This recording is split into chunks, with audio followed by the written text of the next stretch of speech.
G'day, my name's Caroline Lambert. I'm the Director of Research Policy and Advocacy at the International Women's Development Agency, a feminist aid organisation working in the Pacific and Asia. I'm delighted to join you here tonight to talk about self-care in activism. In a moment of self-care, we've agreed that I'll do a pre-recorded interview or video because it's 11:30 at night, my time. I wanted to focus on three areas in my short contribution today. The first is thinking about the work that we're doing structurally and how that can help us with our resilience. The second is thinking about individual manifestations of self-care, and the third is thinking about the collectivism of self-care. I have notes down here, so I will be looking down to remind myself what I want to say. So I guess my opening point is that when we're thinking about activism for social change, it's really incredibly helpful to think about this in the long term. I work in gender equality, and when I stop and think about the cultural conditions and patterns and norms that we're trying to change, they have been built up over many thousands of years.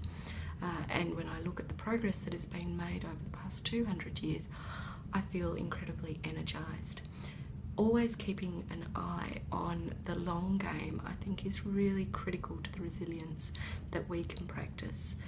If we continue to focus on the individual moments, we can become despondent. We are presently experiencing backlashes against the progress that we've made over the past 2 centuries.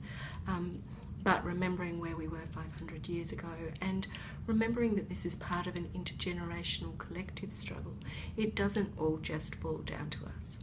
Understanding that long game also then helps us to respect ourselves and the contributions that we can make and move in and out of struggles for change over our lifetime.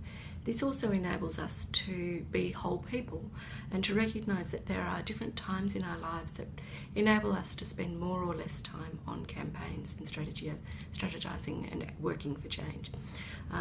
So that long-term perspective operates at both a structural and an individual level.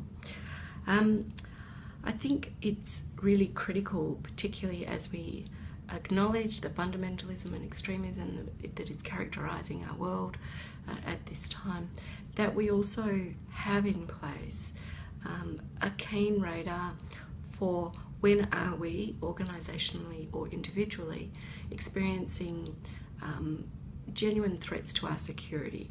So the government's just announced a crackdown on NGO activities, protesters are surrounding our workplace, those sorts of things, and making sure that at an organisational and an individual level we have appropriate safety and security mechanisms in place, know what our thresholds are, know what our triggers for leaving are, and making sure that that's really clear so that we can just put it into place if required.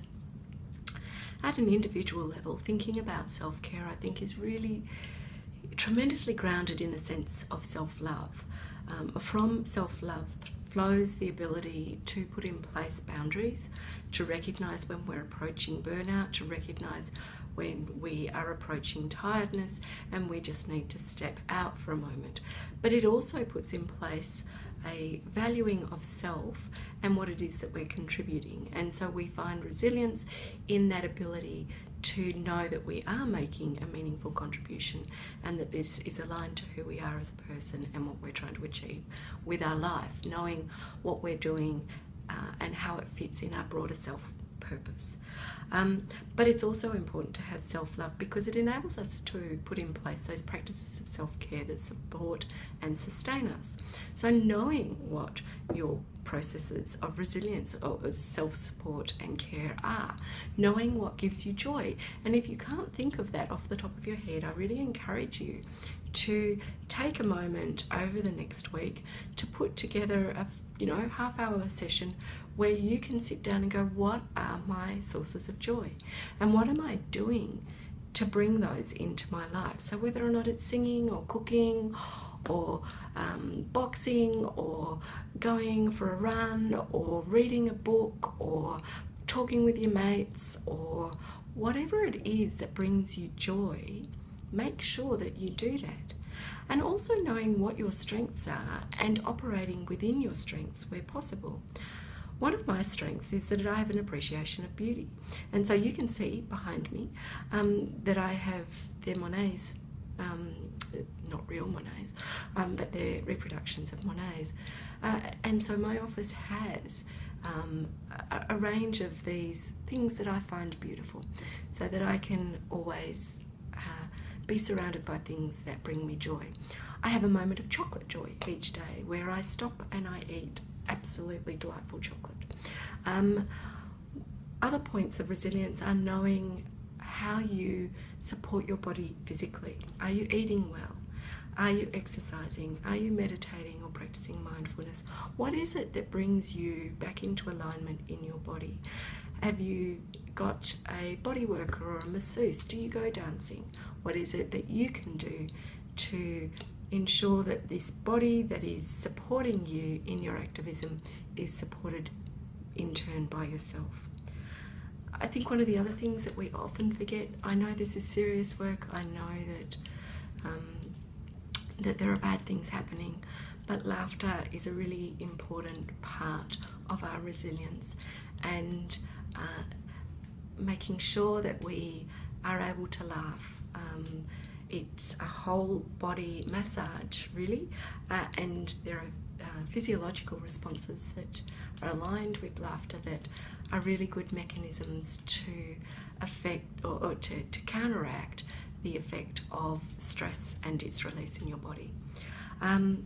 And I think also the practice of appreciation is really critical. Appreciating yourself and your contribution, appreciating yourself not just for the actions that you're taking, but for who you are as a person, and then manifesting that out to the colleagues, the friends, the family that you're travelling the road with. And finally, thinking of this collectively. We are not just doing this alone. We are working with others and seeing ourselves as part of a collective movement for social change is really critical, and being able to celebrate and commiserate as we work together and doing that collectively is of vital importance. So take home tips: know what makes you strong, know what brings you joy, know what your physical practice of self-care is, and always see the long game and the collective game. Thank you.